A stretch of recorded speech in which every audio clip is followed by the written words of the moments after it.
Thank you. As I was saying earlier, I'm just like a total wimp for anything NBC. If you asked me to go to the moon, I'd try to figure out a way to do that. So I'm happy to be here with you. And I'm also thrilled to be able to talk about the critical concern of Earth. And can I? Yes, I can. Share my screen. What I'd like to do is... Can't see it. Can you see it now? Yeah. Okay, great. What I'd like to do is kind of go through, well, I'll show you what I'm going to do. How about that? Well, first of all, the way the critical concern is worded, and I think most of you are probably somewhat familiar with it anyway, and it comes from our Institute chapter, which is a 6-year gathering that the Sisters of Mercy have, where we really kind of give ourselves our focus and our direction for that 6-year period. And that's where we decided that we would make a commitment to, as we said it, to reverence Earth and work more effectively toward the sustainability of life and toward the universal recognition of the fundamental right of water. So what I'd like to do is tell you how we got there a little briefly. You're going to get like the real Cliff Note version of this. And again, very briefly, just touch into something that kind of gives us our context in terms of the reality that we have. I want to talk about it, how I approach it as a spiritual crisis, and then how the Institute of Mercy engages in terms of trying to be faithful to this commitment that we have. And then, of course, I'll talk about mercy ecology a little bit, and I'll give you an opportunity for your questions, comments, concerns, reflections, whatever it is that you want to talk about. And we'll do all of that in about 6.5 minutes. It's not true. So our own story, as I said, it comes from our what we call our chapter. In 1991, when we became an institute, and that's when all of the individual groups of mercies came together and formed the institute, we established what we called at that point our direction statement. And hopefully you all can see that, however you have your screen set up. And in this, there's no mention of anything having to do with Earth. But if you're to read this through, you'll see that the overall focus of what's in the direction statement still continues to be with us as Mercy to this day. But Earth didn't figure in 1991. So at that point, actually our chapters were 4 years apart. So in 1995, we gather again, and that's when Earth was added to the direction statement. And it was really the sisters from the Philippines who were instrumental in influencing that. In the Philippines, they had been really focused on what was happening with Earth in a very, very significant way, and more so than I would say those of us in the rest of the parts of our institute had been feeling the impact of what was happening to Earth. So they really worked at getting care for Earth into the direction statement at that point. So if you see towards the bottom of that statement, it says this commitment will impel us to develop and act from multicultural international perspectives, speak with a corporate voice, work for systemic change, act in harmony and interdependence with all creation. So that basically was a new addition to that original direction statement. Then we gather again. We gathered in 1995 and there were no changes. In 2005, when we gathered for our chapter, that's when we really used the term and put it into this form of the critical concerns. But they're basically the same things that we'd focused on as Mercy forever, really. But it was just more contemporary language as we got into the time that we're in now. And so this is where you see that first wording to reverence Earth and work more effectively, et cetera, et cetera, et cetera. So we gather then the next chapter, 2011, and we reaffirmed that, the critical concerns. Nothing was taken away, nothing was added. but a commitment to really deepen our responses to the critical concerns. And then when we gathered in 2017 for the last chapter, we articulated it as a recommitment. And again, the critical concerns were part of that and embedded in it. But in this, there were some other more specific things around care of creation that we really gave word to and focused on.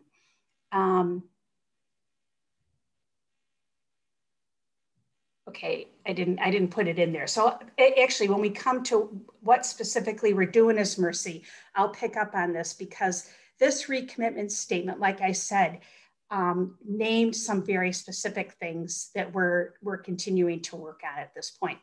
So that's the really quick version of the commitment that we've made and what we've put before ourselves is Mercy in terms of care of creation. So holding that, it's kind of, where we hope to be, where we aspire to be, and where we'll give our energies and our resources. We know that we're in this time of, I don't think there's any probably deniers in this crowd, but we're in a time when the situation of what we're dealing with in terms of Earth is really pretty significant. And I just kind of feel this is really summed up really well by this address that the UN Secretary Antonio Gutierrez gave in December of this past year. So it was a talk he gave actually at Columbia University. And in many ways, when I saw when I read what he had said, I thought he could be a sister of mercy. And a couple of things here. He said, I love this quote, making peace with nature is the defining task of the 21st century. So in ways, I suppose you could say it's a call that says we haven't been at peace with nature. We haven't been in harmony with nature, if that's what he sees is the defining task. And then this other piece where he said, nature is reacting with growing force and fury to humanity's mishandling of the environment. Now that's really strong. That's very direct. And I think a very significant call to action there.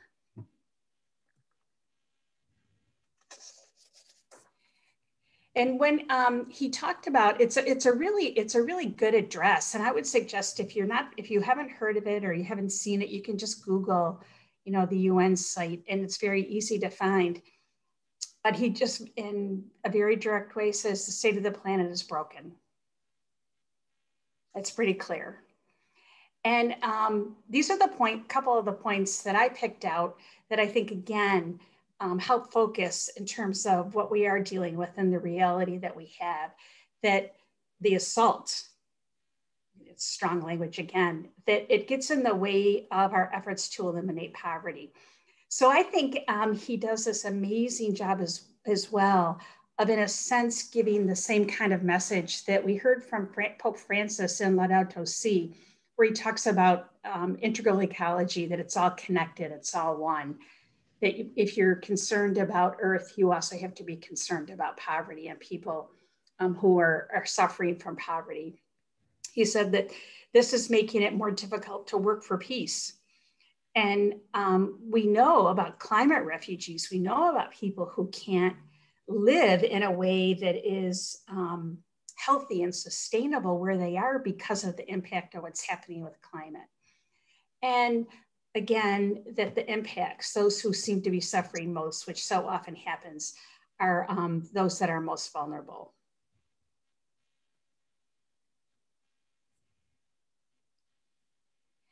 And at the end, he says a number of things, but he goes back to this call to make peace with nature and that we have to act with urgency and hope.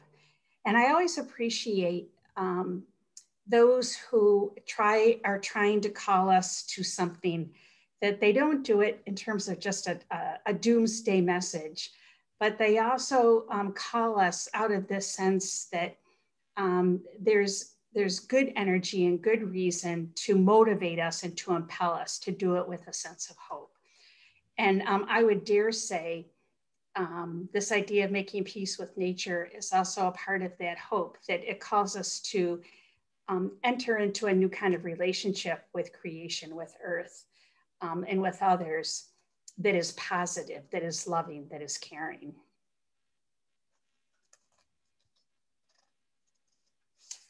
Okay, so he talks about a moral crisis, but as I said, I would really call this a spiritual crisis.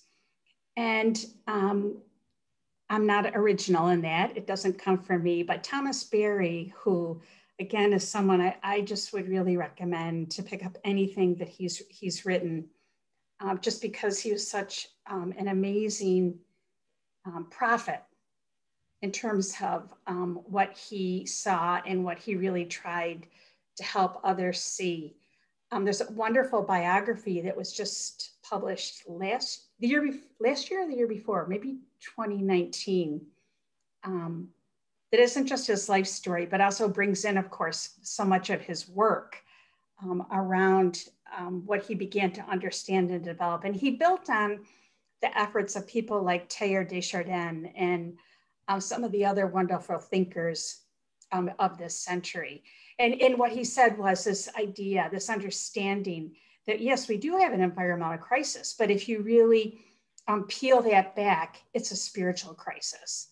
And so I want to develop a little bit what that means, because for me and what I've come to understand, and again, I'm not alone in this, our ability to turn this around, to be and live in a different way, means that we really have to have a shift or a transformation in our consciousness, I would say in our spirituality, in our own sense of who we are as human beings. It isn't just a matter of doing things like recycling or getting rid of fossil fuels. We have to do all those things, yes, but I contend those things aren't really going to take hold or happen on a larger scale unless we really shift in terms of our own sense of understanding about who we are and who we are in relationship to the created world. And I think some of the staff and others who I've been with before, this will likely sound familiar. And I borrow this again from Thomas Berry, and he really said that we have been living out of an old story. And I love that idea that he understood story is not just a, like a book you pick up, but a story is what fundamentally frames and shapes how you view and understand things. That's your story. It's the essence of everything that makes each of us and all of us who we are. So he said that the old story, the view, the frame that humanity has lived out of is no longer working. And the old story looks like that image you see, this pyramid where we see the man on the top in a very hierarchical order. See where the woman is kind of just under there. And then the kind of this pyramid of life. And it's really from the highest, most important, down to the lowest and least important. And I think it's significant that you see the figure of the man actually, in a sense, standing on top of the rest. Because if you stand on top of something, it's a very unfree place for everything underneath you to be. So the old story is one that's based on, and again, this is, I'm doing this really quickly and in a sense kind of simplistically, but again, you'll get the point, I'm sure. But it is one of domination and superiority, and it's domination of the human and superiority of the human above and over all the rest of creation. And the sense of domination is also deeply rooted in our faith traditions. And it's a terrible misrepresentation of the creation stories. You know, we often hear, you know, God created man and told him to have dominion over. The way dominion was understood was not how we have come to understand it. It doesn't mean, in the biblical sense, it didn't mean dominate. It was an understanding about being in a relationship with. But we have come to understand it, and over centuries to understand it, as dominate. So therefore, if you dominate, everything else is there for your use and abuse. It is one of individualism and independence, and we're great about that in the United States. It's kind of the founding myth that we live by, you know, the rugged individual, and, you know, pull yourself up by the bootstraps, and, you know, each person's responsible to take care of themselves and make it. And anyway, there's a lot of this that is deep in the psyche of cultures, and in particular in our own US culture. And it's also one of separateness. It's not a story that where we see ourselves as intimately interconnected with the rest of creation. We may go so far as to see ourselves as interconnected with other human persons, but it's not part of the story that most of us were formed in, where we were really helped to see that it is the trees and the fish and, you know, all of creation that we are part of, and they are part of us. That understanding that all of creation came out of that initial flaring forth or Big Bang, and that we all have the same elements in us, that we share, you know, a huge percentage of the same elements with much of the rest of the created world.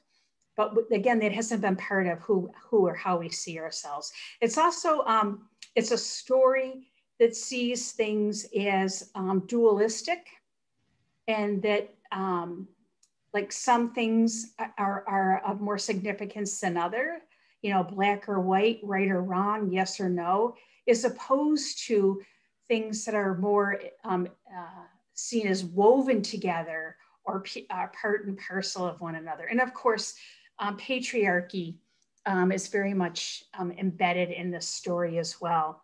So Barry and many others since then said that we need a new story. We need to dream it again. And that new story, he would say, we went from ecological to ecological. And it's depicted by this whole other way of understanding who we are, or all of life, that it's one where it's interdependent, where we see ourselves as part of that circle of life, and kinship is opposed to over and above and dominating. And if you really begin to live out of this frame, it really does change how you go about living your life, and how you go about who and how you are as a member of the whole of created life. I love this. One time I heard someone say, if we really understood this deeply, then it would be as important to us to know the names of the trees and the birds and the flowers that are in our biosphere, because we would have that same sense of relationship or connection, because name is so important. And it's an important aspect of the Christian and Hebrew tradition about being named. You know, and I think to myself, you know, I continue to try to learn, but all of the names of trees that I don't know, or all the birds that inhabit my area, and how often I can look at one and think, I have no idea what kind of a bird you are. So that's a whole shift from being over and above to being one with, or in kinship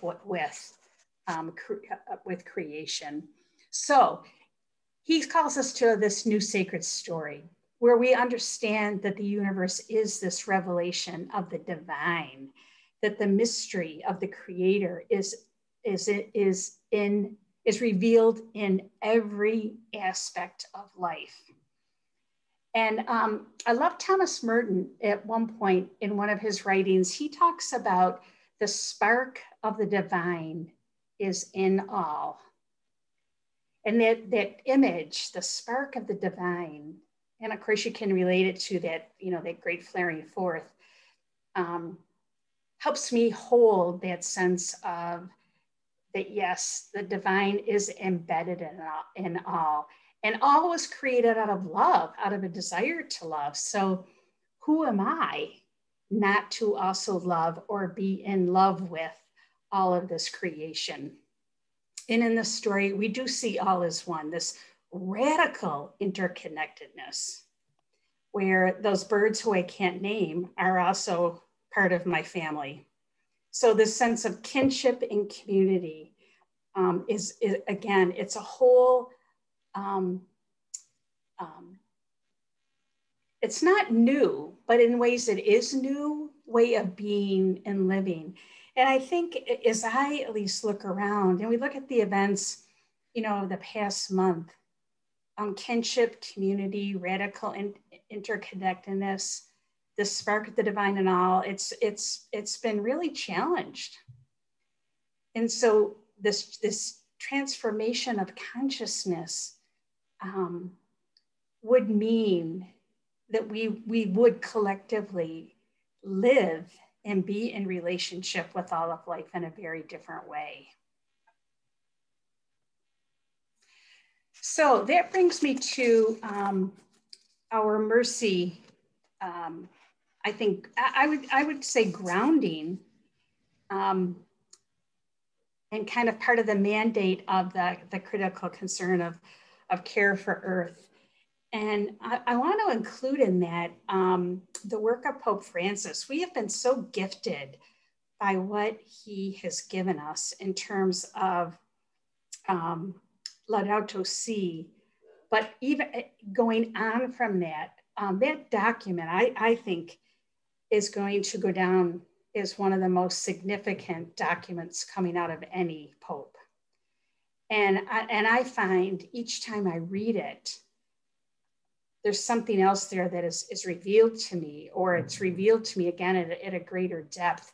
But probably, as I said earlier, one of the greatest gifts of that document is how he really ties together everything, this idea of integral ecology, that everything is of one, that to be concerned about Earth is to be concerned about those who are poor. It's to be concerned about our neighbor and all of our neighbors, not just the human ones, but this whole thing that everything is of one, is of a piece. I think, again, when he created this 8th work of mercy to show mercy to our common home, was an amazing, again, call, and fits so well to people who are part of mercy, in terms of how we're really mandated to take care of the natural order of things, the natural world, to show mercy to this beautiful planet of ours. And I sort of love that idea that it's not just, care or show love for your home, but it's have mercy on our common home, have mercy on one another. It seems to me that it really is a very direct call and invitation to us.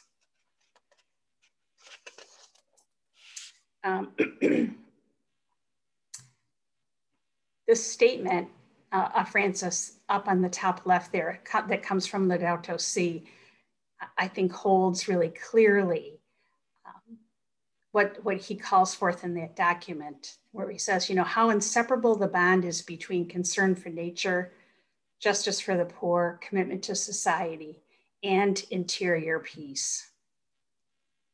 And he's really strong about, it isn't just this outward things that we do, but that there's a whole inner transformation that's called forth in terms of responding to have mercy, to have care for this common home that we have. And again, just tons more that could be said about that, but I'll leave that to y'all to pick up on your own in terms of the following days and months and years ahead. And just to focus just for a moment on our own mercy history, it's no surprise that we wouldn't find anything from Catherine. I mean, ecology wasn't even a word in her day, but she had such a concern for people who were suffering. I can't imagine if she weren't around today that she wouldn't have a sense that if you care for those who are suffering, that includes the non-human world as well. I think she would have been able, in a very easy, natural way, to understand that the cry of the poor is also the cry of earth. And that in this day and age, those who are poor also means those who are poor in the natural world, our very planet itself. So, what about mercy? What are we doing?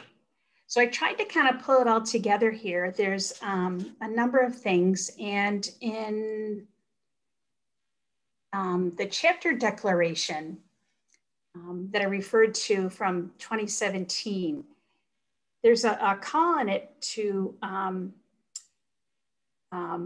make a response to specifically what's happening with the extractive industry.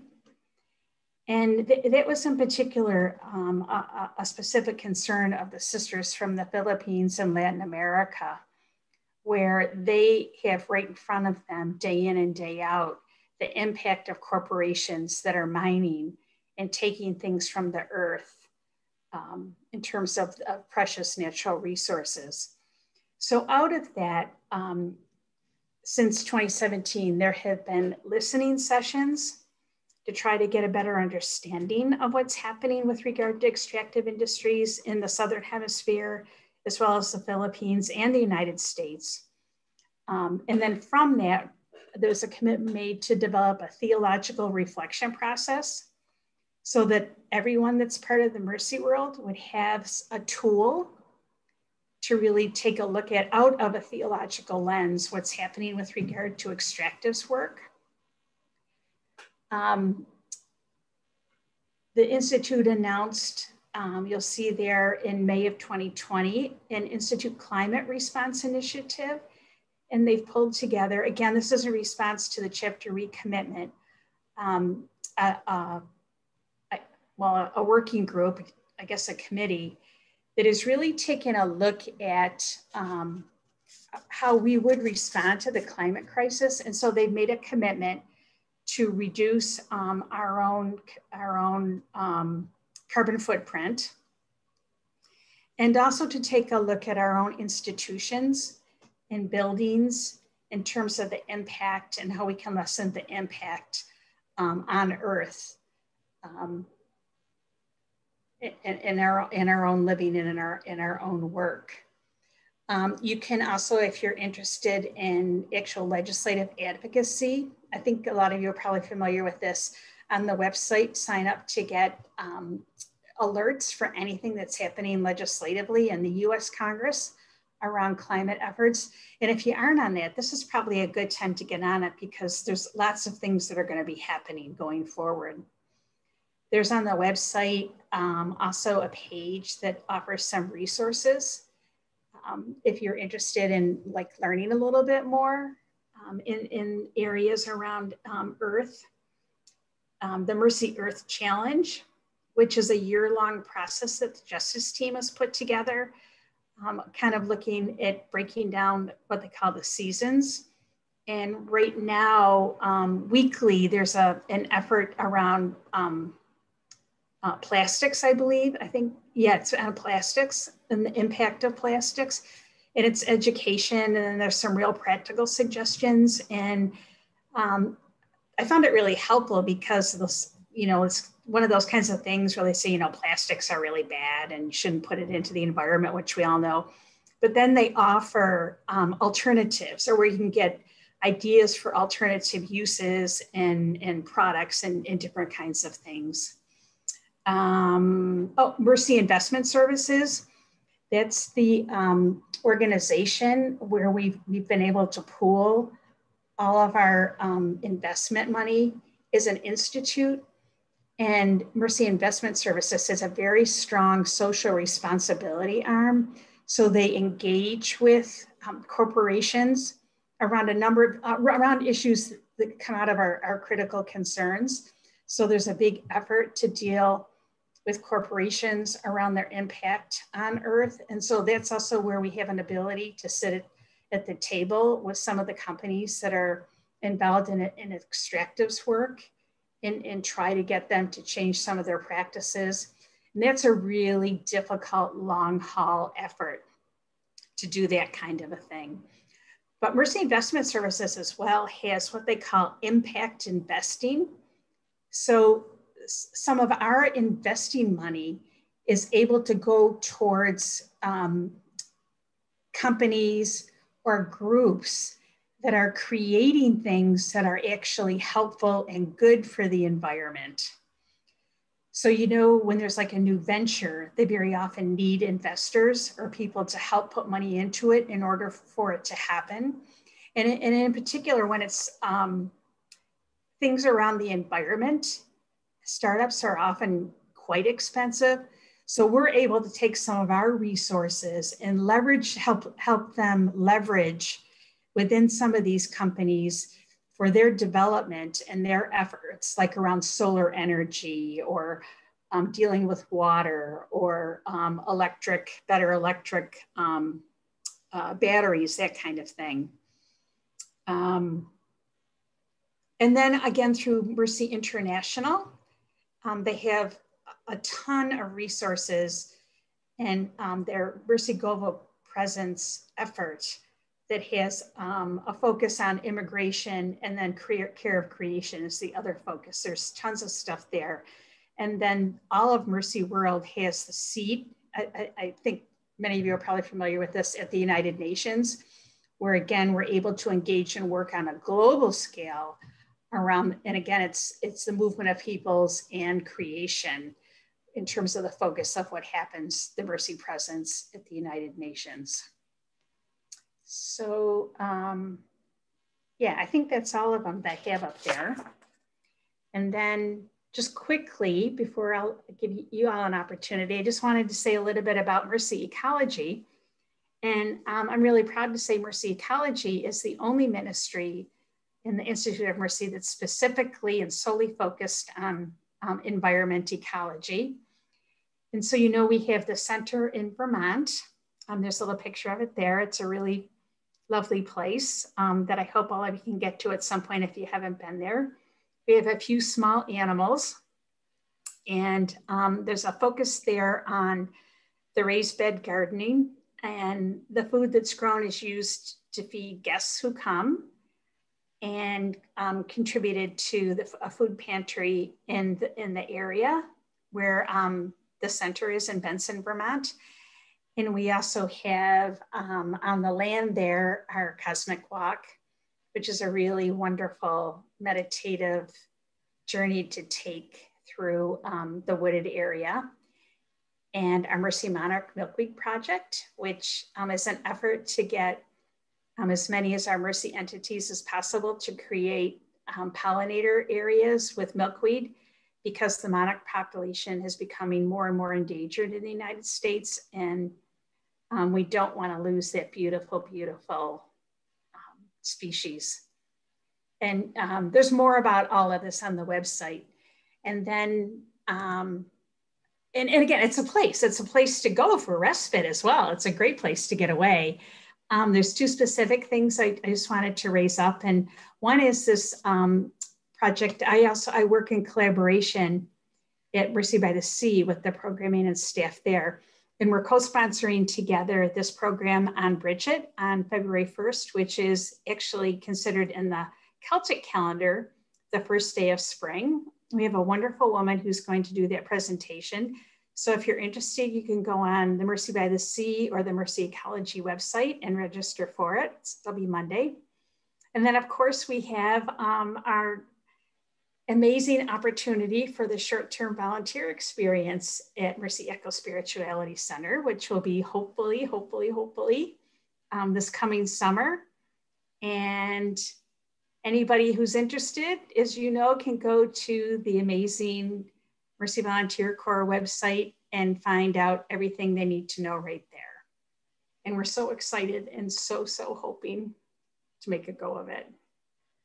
So, your turn.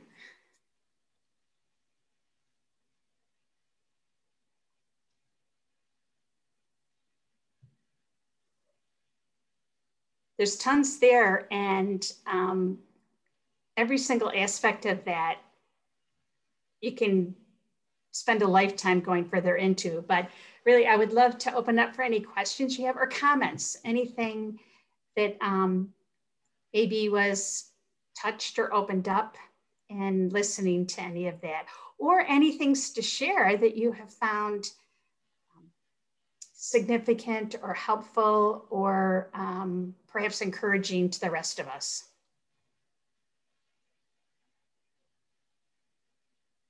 Don't be shy.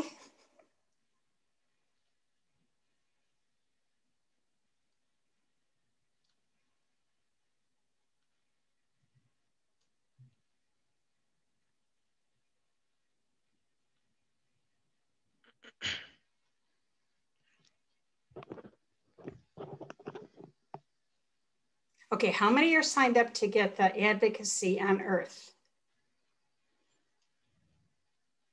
Okay, we have a little work to do there. How many are signed up for the Mercy Earth Challenge? A little more work to do there. Institute website, great source of information and opportunities. And I'm happy to send all of these links after the presentation to all of you so that you can connect with all of these good resources and opportunities too. Great, thanks, Andrea. Mm-hmm. And I guess I'm wondering what you're reading these days, because I know I've read a couple books that you had recommended, Active Hope, and then I'm reading Braiding Sweetgrass now by Robin Wall Kimmerer. Are there any other books that you would recommend reading? You know, I really would recommend the biography on Thomas Berry. Okay. And partly I find I learn a lot in reading a biography that's also a telling of a story about something else that's happened. So that biography brings in about his work as well as his life story. Mm. You know, I'm reading right now. I mean, it's for something else that I'm preparing for, but I'm reading now a ton on Celtic spirituality because there's so much. Well, personally, I find resonance with it, but it's an earth-based spirituality. The Celts, they had this, and this was before they were Christianized. This deep, it's like many of our indigenous peoples had this deep sense of connection with creation, in the sense of the divine in all of creation. And that's very much a part of the Celtic Christian tradition. They were able to maintain and have begun in the last good number of years to reclaim in many ways as well. But I think for anybody who's found, I'll go out on a kind of an honest limb here, anybody who's found religion challenging or Christian religion challenging, to go back to something like Celtic spirituality, I find a home there. Thank you for that. And just one last question, and this is a serious question now.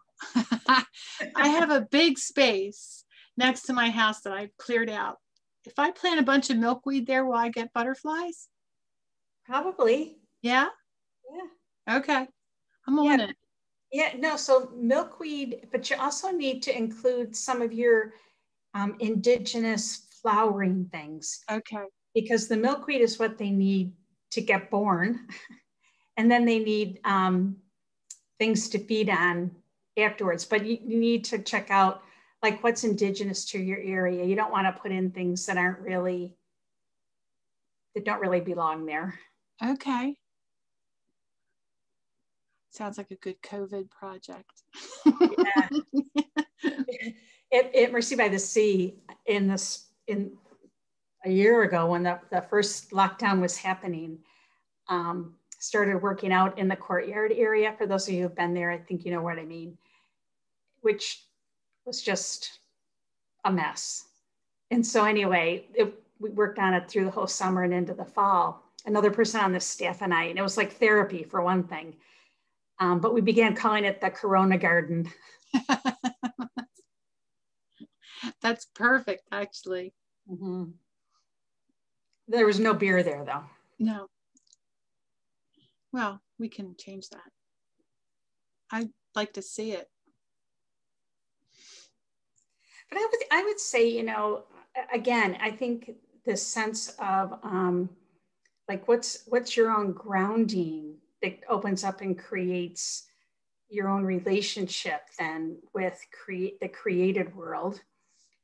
And then we do need to do some things in terms of lifestyle. And I have a sense anybody who's part of Mercy Volunteer Corps, I mean, you've made a commitment to a simple lifestyle, or to simplicity, to incorporate that. So I'm guessing that there's probably a number of things that many of you actually do. Like I wouldn't be surprised to know that some of you probably compost, or that you buy locally whenever you can, that you recycle, that you are thoughtful about even the kind of clothing that you look at when you need to get something, or that when you need to get rid of something, you know, where does it go?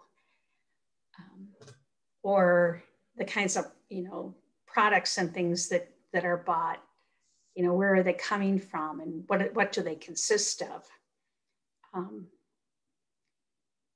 So like I said, I'm thinking that those kinds of practices, you know, I didn't feel probably needed to spend a lot of time on that kind of a thing.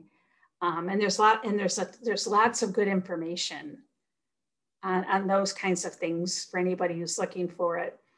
But I do appreciate as well the efforts that we take around like the financial resources we have and how they can be used to engage corporations.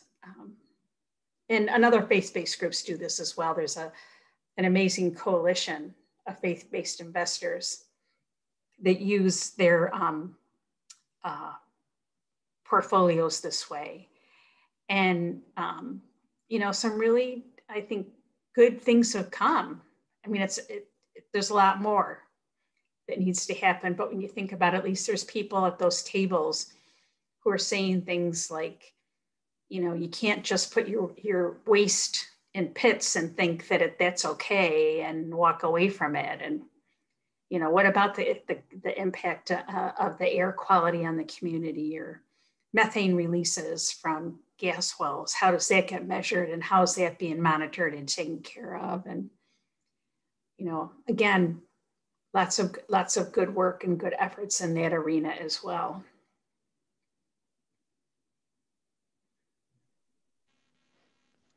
Hey, Anne, thank you so much for sharing. There were some really awesome things that you mentioned, but one of the things that really stood out to me was communities and also tribal communities. And something that I found really interesting is that if you dig deep enough into everyone's ancestry, that there is a tribal linkage that stands there at the top. And it's very interesting because I feel like in Western society, we are very independent. We're working for ourselves or for our families, but there's also this yearning for a community. And something this summer that I found very interesting was we did gardening here at home, but we had an overabundance of certain things like tomatoes, peppers. So we said, hey, let's give some stuff away, but let's do it in a way where the person is very comfortable considering the current environment with the pandemic. So we would bag it and then we would say, hey, like as soon as you get it, just rinse it off. But some people were very surprised, and there was this warmth that was behind it as well. But it was so interesting because I thought about that, and it's like, hey, we have it, but give it away, instead of making preservatives or salsa, just give it to some friends or family. And it seemed to really bring people together, just that simple act. Yeah, that's lovely, Ronnie. Thank you. Lovely.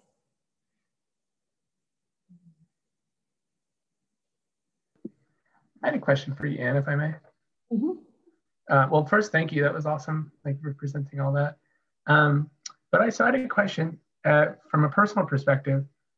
The intersection between like poverty and ecological, protection and stuff, was that something that was kind of brewing before Laudato Si and this kind of movement, or was that something that you kind of had like a revelation of? I think a lot of people post that document, at least in the Catholic tradition, kind of saw the connection. But is that something that you feel like was there for you, or is there for you, or is not, or is kind of hard to think about?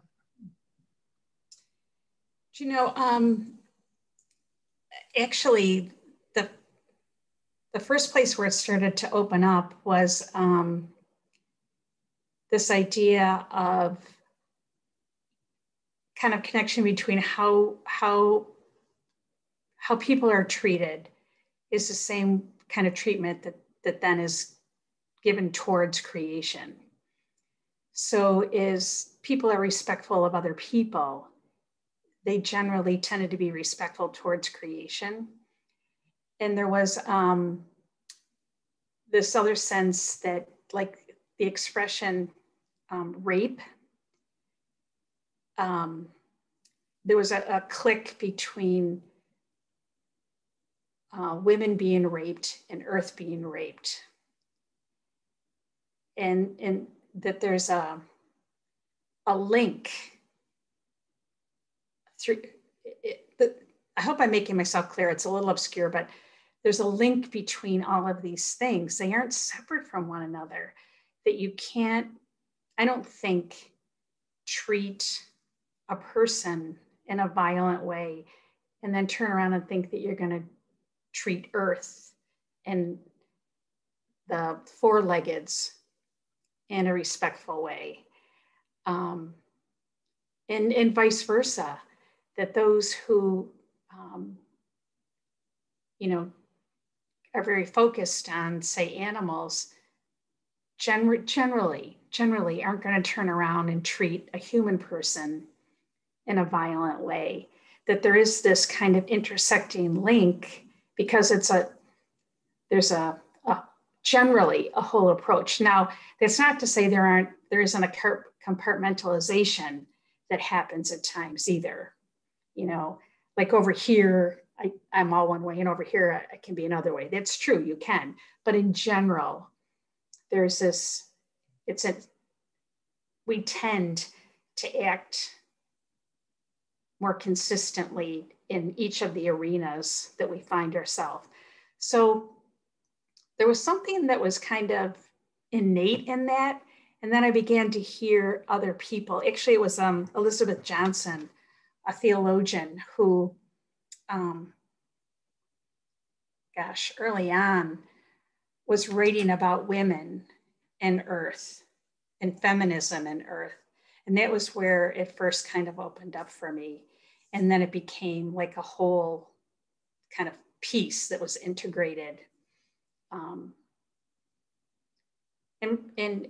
I think there's something about, as a woman, having experienced like sexism or misogyny, you begin, if you think about these things, or I think in terms of race, the same thing, you can begin to see that there's a moving out from there, in terms of how it's a life view that is happening, that is shaping. And, you know, in the early 80s, you know, when I was first beginning, I taught high school theology when I first was teaching theology. You know, I was fortunate enough to learn about creation spirituality, the work done by Matthew Fox. I don't even know if you would be familiar with him at this point, but he was also one of the early people who began to do some writing and opening this up. So all of those things, you know, were part of that kind of opening up a consciousness in a different sense. I hope that made some sense. No, that absolutely did. Thank you.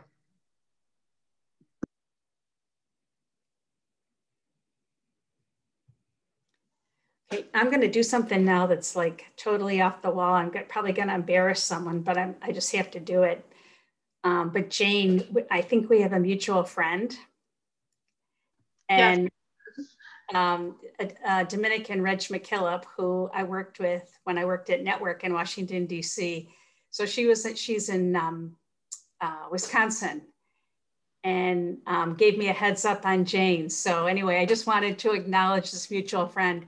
But I did say to my friend Reg that it was going to be hard not to hold that against you, that you were a friend of hers. Yes, she taught me in high school, actually. So she was my moral theology teacher. Oh boy. Yeah. Anyway, it's nice to see you tonight. Yeah, thank you. Yeah, thank you all so much for joining us tonight. What a great conversation this has been. I feel like I've just there's so much information to absorb and like thought-provoking things to carry with me. So I hope that is the same for all of you. Thank you, Anne, so much for being here tonight and sharing everything that you all are working on in the Sisters of Mercy as a whole, and educating us a little bit on that. Thank you. Really, I value the opportunity and love the connection. So thank you. We do too. The next community event that we have going on is on Ash Wednesday. We're doing a spirituality night then that's going to be led by one of our alumni, Kitty. So if any of you are interested in that, you can sign up for that the same place as here. And applications for the summer, the short-term volunteer opportunity that Anne mentioned, those are due February 15th. So yes, and again, thank you all for being here. This was wonderful. Take care, everyone. Thank you, Anne.